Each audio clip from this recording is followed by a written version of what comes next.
Faculty of Engineering and Applied Science. We have worked on our project replay-based continual learning for test case prioritization with collaboration of IBM Center of Excellence. So there is an overview what we're going to discuss today. And everything is clear, right? Can hear perfectly? All right. So I will discuss about the basics and we'll dive into the research we are conducting about this continual learning. So a little bit about the CI/CD and how test case prioritization is in there and what are the current problems. So in the continuous integration and continuous development pipeline, there are frequent pull comments, and then there is updated deployment going on.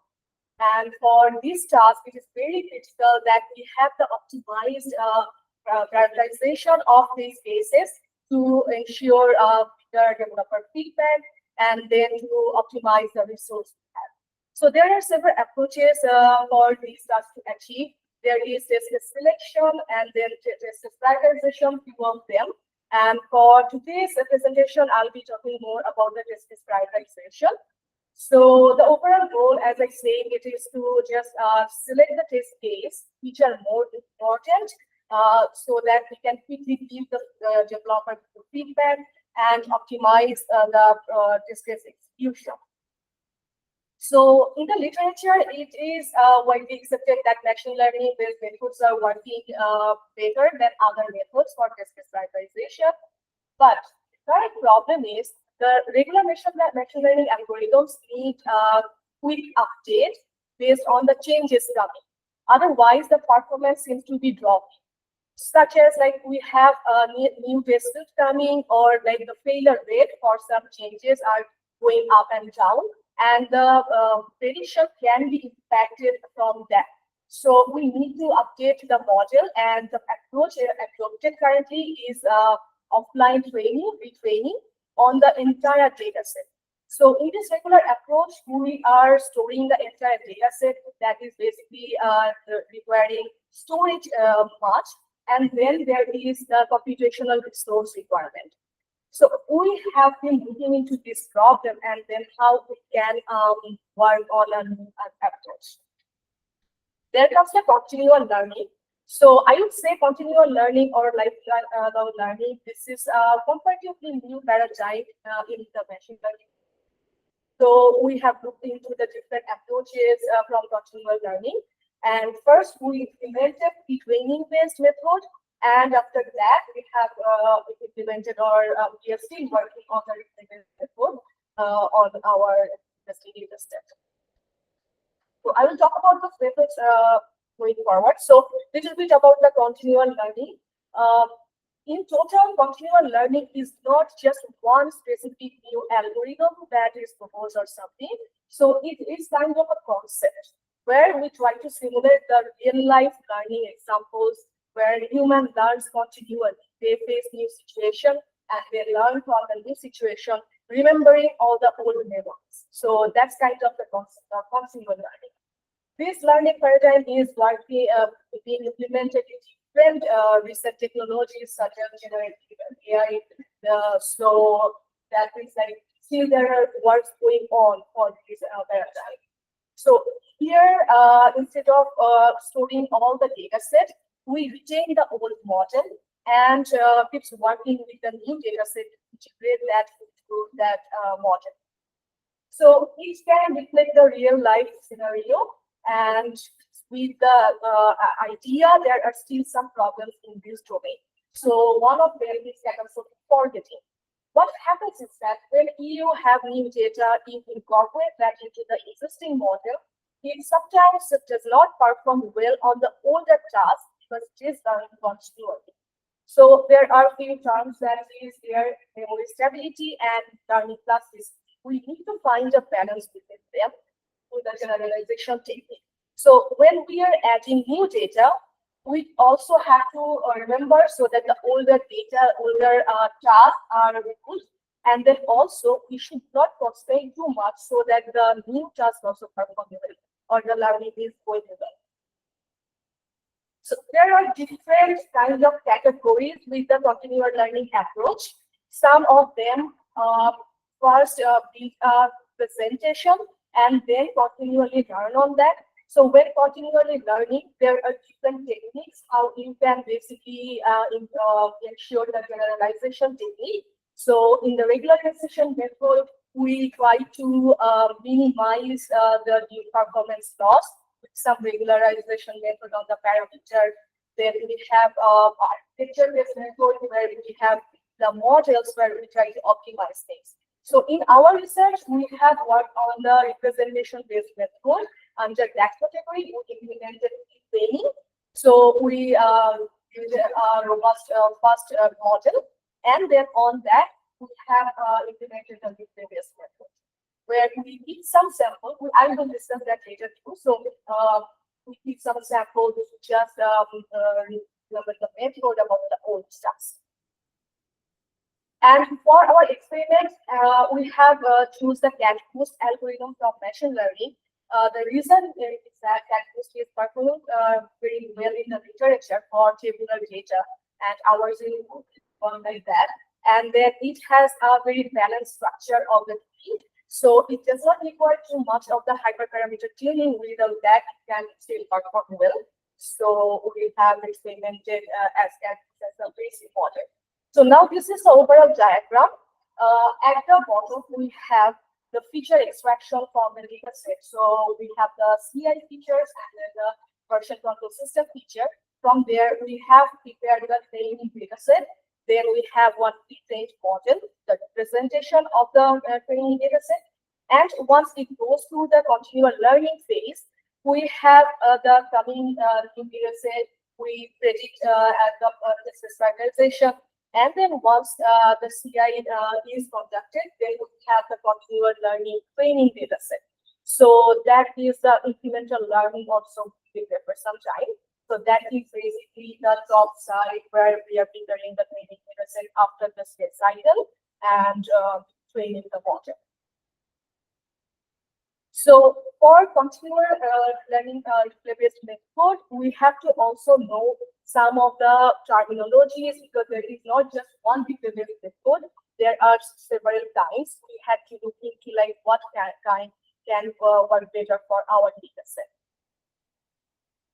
So for the replay-based method, the basic three kinds are naive rehearsal, then synthetic rehearsal, and constraint. So the first one is pretty simple. We select some of the samples from old training data set or the data that is coming continually to use that in the future training. So we are just taking some samples in that approach, not based on any heuristic or nothing, just pretty simple saving some samples. Then in the synthetic rehearsal, it gives some benefit over the memory because in this approach, we don't need any samples. Instead, the generative model generates the sample for us, and we incorporate them in the incremental training. And the third one, where we store some sample, but based on some constraints. So that can be like we want to keep the most effective one. We want to keep the most one that model is forgetting. So we need to do some sort of certain experiment on that, how to select these samples. Then we have the different kinds of tasks that the method is working with. So for example, we can have different kinds of tasks coming in an image recognition class. So we know what is cat, what is not. Then we have different samples, the model is learning continually. Then we have different kinds of classes coming. So we have four kinds of classes with the existing data set. Then we have the feed class. So the model is just learning the feed class with the new data set, and we have the model. And then finally the domain incremental, where we don't have new classes or new tasks. Instead, the data distribution for the pattern, they are different.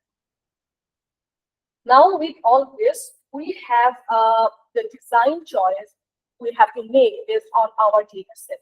So for us, we have worked with the IBM Center for Advanced Studies provided data set.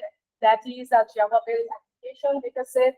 We have the CI and version control system features and cases from that data set.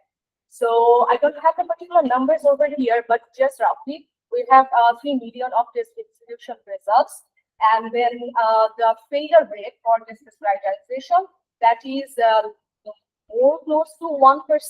So that is kind of challenging to train the model because there is a huge bias in the data as well. So that is the data set we're working with. And then for that data set, we have choose what sort of samples we are storing and then how the memory should be managed. So we need to choose, should we get rid of the older data set or how much data we are going to store for the optimized result, deep level learning.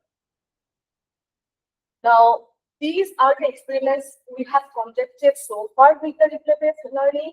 And then we have selected few sample sizes starting from 3,000 up to 7,000. Then based on this result, we have gone further and selected how to choose the data sample. Should we use the naive approach or should we use like the constrained approach? Based on some parameters, should we select that? So for that, we have taken equal number of failed and passed test cases for storing, and then only failed samples. So then we have selected which approach is working better and then compared further. So this is how we have simulated the continuous learning. We have separated, like splitted our data set based on time. Because for test prioritization, we cannot just randomly split the data set. So we have chose a particular time. So for the time, we have selected a training data set. So for this example, we have selected from 2019 to 2021, February 6. So this data set is to build the pre-training or representation of the first model. And then we have the other data set like from 2021 February to 2022 July. So this data set has been split further to simulate this incremental learning. So that's how our experiment is overall configured. Now, this is our result in the first experiment. So it was, of course, very difficult to select a particular one because there is a close call in between the sample size. But overall, considering the ADHD value minimum, we have selected 6,500 sample size. So here, the ADHD, I will talk about that one a little bit. So this is like widely accepted performance parameter for this prioritization, which is the average percentage faults detected. So we have conducted our experiments and compared these values based on the ADHD. Now, going forward, we will be experimenting with 6,500 samples per incremental training. And then we would need to the approach, how we can select it. So first one, we selected randomly. So we didn't put any constraints on the selection process. And then the middle one, that is basically equal number of passed and failed samples. And the third one, where we are just picking only the failed samples. So we wanted to look like how the model is performing in all these different techniques. So from this result, we can conclude that the equal or balanced sampling technique worked good for this particular case. And then comparing with our first experiment. So at the beginning, we conducted all the experiments with just pre-training. There was no replay-based method or any other technique when we are training incrementally. So we can just like say, first one is pre-training, and then the second one is pre-training with replay-based approach. So from this, we can certainly say that replay-based approach in combination with pre-training improved the scenario. So to summarize, of course, we can see from this particular case and experiment that replay-based approaches improving the performance in combination with training compared to like only training-based method. And if we are talking about what sampling technique can work better for our particular case with the ideal data set and the test prioritization goal. So our balanced sampling technique worked better than the other two. And so this is kind of our work going on, and we the other approaches are optimizing the maintenance average. So that's so far from our finding from this. I want to thank IBM Center for Applied Studies for their collaboration and cooperation. So all these data sets we are working with is provided by them on their. So thank you, and I'll take questions from you.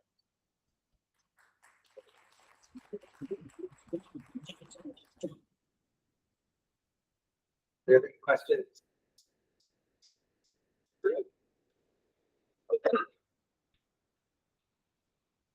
I have, I guess I have one question, maybe a comment on your evaluation. You're using the average percentage of the failures detected, correct? So one criticism I have of this metric, I feel like, is that it's not really showing you what your CI performance is, because in CI you're never like done testing. So maybe something that would be more interesting that maybe we can sort of through this community sort of like socialize is that we would want to really know what's the time or the number of CI rounds that you have to conduct in order to detect the failure. Because eventually you will detect the failure. It's just a matter of when, especially with prioritization, rather, eventually you're going to get to the failure. And so when we're looking at how well does this method work, that method, to me, that's the more relevant method than just for one selection round, how many of the failures did you detect?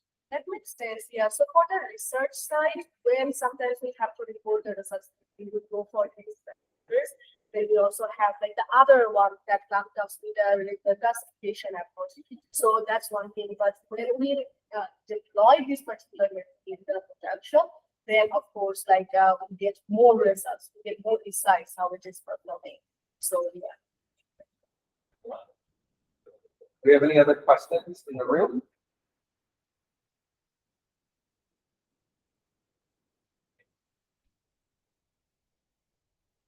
I have one more quick clarifying question, I guess. So for the experiments you conducted, you really were using like you took sort of like the most recent data set and then you added in these replays, correct? You weren't it was not sort of a reinforcement learning approach, correct? Where you're continually using the reinforcement feedback, because I have also seen that in the literature as something that people have tried versus pre-training. And I was wondering if you could say maybe a little bit on like what's the difference between your sort of replay approach versus the reinforcement learning setting. So that's definitely a very critical question in this domain. So in reinforcement learning in general, they try to optimize the output, right? So they basically learn based on that target. But with replay-based method, what we are doing, we are giving the samples that is kind of training the model with the changes in the data set, new data set.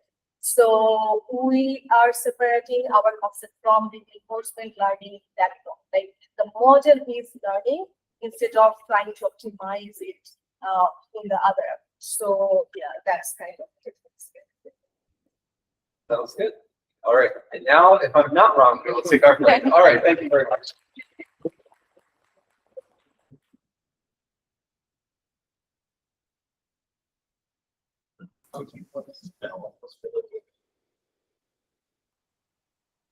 Here.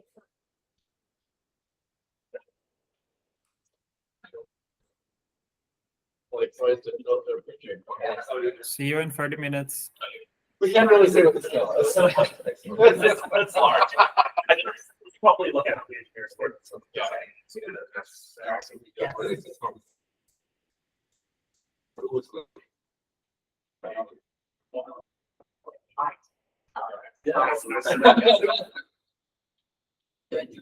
Oh, I've heard.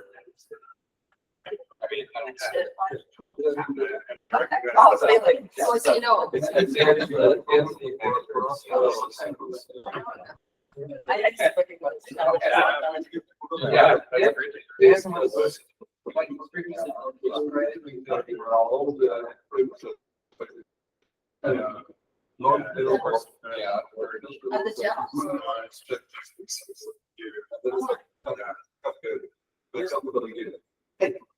Show me It's not a good idea to show. I just wanted to Makes it. I was machine. Not just the facts, like that's something that provides for error, but also test like.